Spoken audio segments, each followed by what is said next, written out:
धन्यकार जी महापुरुषों आज का भी बहुत ही सुंदर टॉपिक, बहुत ही सुंदर विचार। मर्यादा मर्यादा क्या है और क्यों है, और इसकी उत्पत्ति कैसे हुई और क्यों हुई। तो महापुरुषों जानेंगे हम इस वीडियो से। दास आपसे शेयर करेगा, आपकी समझ रखेगा। लेकिन इससे पहले दास निवेदन कर रहा है कि अगर आपने अभी तक चैनल को सब्सक्राइब नहीं किया है तो आप संदेश निरंकारी का चैनल को सब्सक्राइब कर दीजिए और बेल आइकन भी प्रेस कर दीजिए। महापुरुषों, यह कटु सत्य है कि सत्य यानी कि ईश्वर के गर्भ से मर्यादा की उत्पत्ति होती है। मर्यादा का भाव है कि वास्तविक हकीकत से गुणों को सकारात्मक कार्यशैली के साथ व्यवहारिक रूप में प्रस्तुत करना, क्योंकि इस सत्य प्रभु परमात्मा की अपनी सर्व एक मर्यादा है। सत्य के दो स्वरूप हैं, एक तो निरंकार सर्वव्यापी पारब्रह्म परमेश्वर जो असीम है, जिसके अंदर कोटि कोटि ब्रह्मांड पड़े हुए हैं। दूसरा स्वरूप है साकार का। इस अलौकिक सत्य निरंकार की अद्वैत परम सत्ता में विद्यमान अनेकानेक ब्रह्मांड में हमारी यह छोटी सी धरती भी है, जिसमें असंख्य जीव जंतुओं का जीवन व्यतीत हो चुका है और वर्तमान में व्यतीत हो रहा है तथा भविष्य में व्यतीत होता रहेगा। इस पार ब्रह्मा सत्य परमेश्वर के संबंध में गोस्वामी तुलसीदास रामचरितमानस में लिखते हैं, व्यापक एक सत्य अविनाशी, व्यापक एक सत्य अविनाशी, निर्गुण निरंकार सुख राशि, तीनहु काल एक रस रही, वेद पुराण निगम अस कहही। सन्मुख होय जीव मोहि जब ही, कोटि जन्म अघनासी तभी, मम दर्शन फल परम अनुपा, जीव पाओ निज सहज स्वरूपा। और भी कहा है कि राम उदर देखो उ जग नाना, जाना जाए ना जाए बखाना। महापुरुषों, उदारता नम्रता एवं संतोष तथा समदृष्टि को देखा जाए तो स्वतः इस तथ्य की पुष्टि हो जाती है कि ऋतुएं ग्रीष्म पावस शरद हेमंत शिशिर बसंत समय समय पर आती है, जिससे समस्त जीव जंतुओं एवं प्राणों का जीवन संतुलित बना रहता है। महापुरुषों,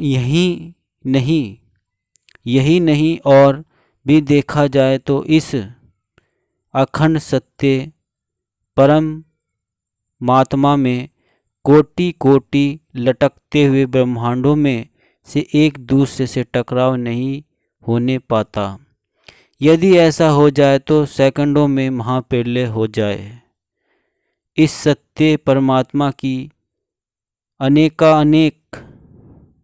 अनेकानेक योनियों की रचना एवं उनकी पालना भी इसकी समदृष्टि की देन है। महापुरुषों, इससे बढ़कर इस सर्वव्यापी सत्ता की मर्यादा और क्या हो सकती है। इस धरती पर सभी के जन्म जीवन और मृत्यु इसकी अलौकिक मर्यादा है। इसमें कोई हस्तक्षेप नहीं कर सकता। संसार इसे कहता है कि यह तो प्रभु सत्य का मर्यादित प्रभावधान है। यदि ऐसा न होता तो इस धरती पर पांव रखने की जगह न होती। हमारी जिस प्रकार से जीवन यात्रा चल रही है, इस प्रकार का किसी का जीवन न होता।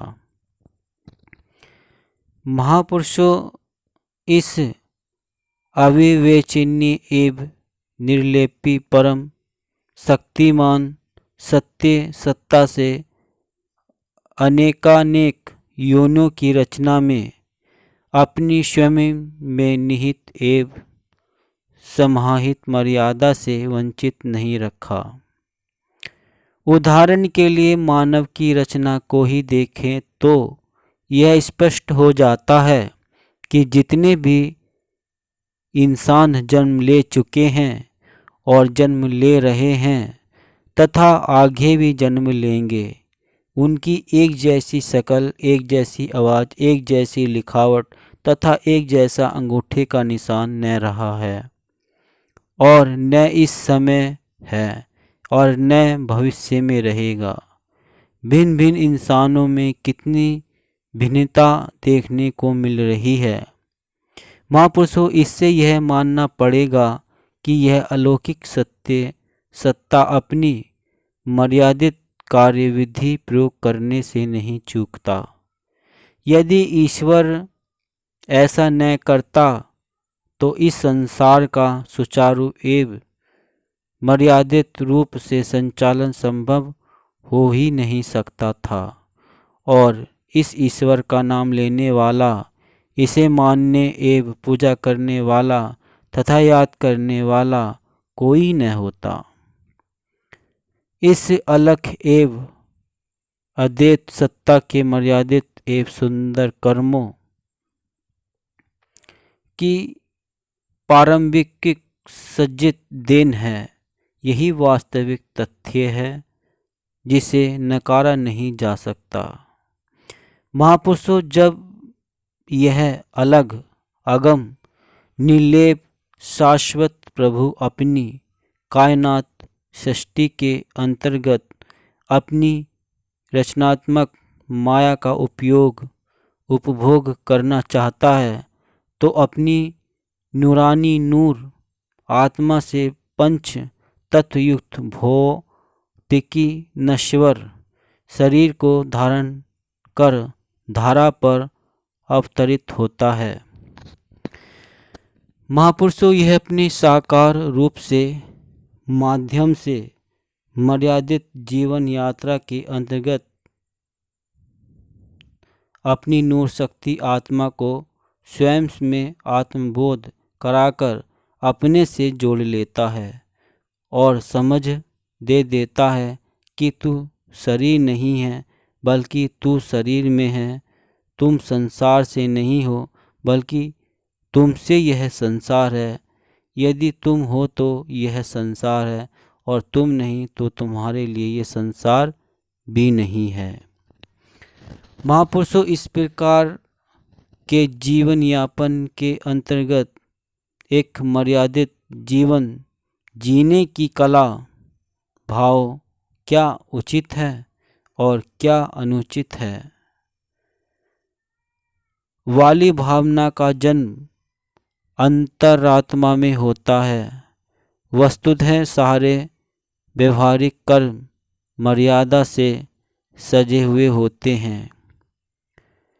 इस प्रकार जब यह आचरण में ढल जाता है तो इस आनंद की खुशबू निखर एवं बिखर कर औरों को आनंदित करने लगती है, जिसकी जीती जागती सुगंध समय के मसीहा पीर पैगंबर रहबर तथा संत महापुरुषों के अमृत तुल्य वचनों एवं मर्यादित आचरणित सिखावट से प्राप्त हुई। यह सीख आज भी पावन वेद पुराण गीता रामायण अंजिल बाइबिल कुरान तथा संपूर्ण अवतारवाणी आदि ग्रंथों के माध्यम से मिलती है। इस सीख को सकारात्मक रूप देने के लिए सेवा संगत एवं सुमिरन की प्रेरणा दी जाती है। जिसके मन ने इस अमूल्य तथ्य को स्वीकार कर लिया, उनके मन, वचन एवं कर्म के द्वारा जीवन सजते हुए मर्यादित हो जाता है और वसुधैव कुटुंबक का नज़ारा छा जाता है। और यह भावना मन के दामन में स्वतः स्थान ग्रहण कर लेती है कि जड़ चेतन जग जीव जग जत सकल राममय जानी, बंदऊ सब के पद कमल सदा जोरी युग पानी। आज यही पैगाम सतगुरु माता सुदीक्षा जी की असीम कृपा से निरंकारी मिशन के द्वारा मानव के मनों तक पहुंचाया जा रहा है। जिस इंसान के मन में इस संदेश को अपने में सृजित कर लिया, उसे यही मर्यादा अंदर बाहर की सुंदरता से सुंदर बना देती है। महापुरुषों, बस आज इतना ही।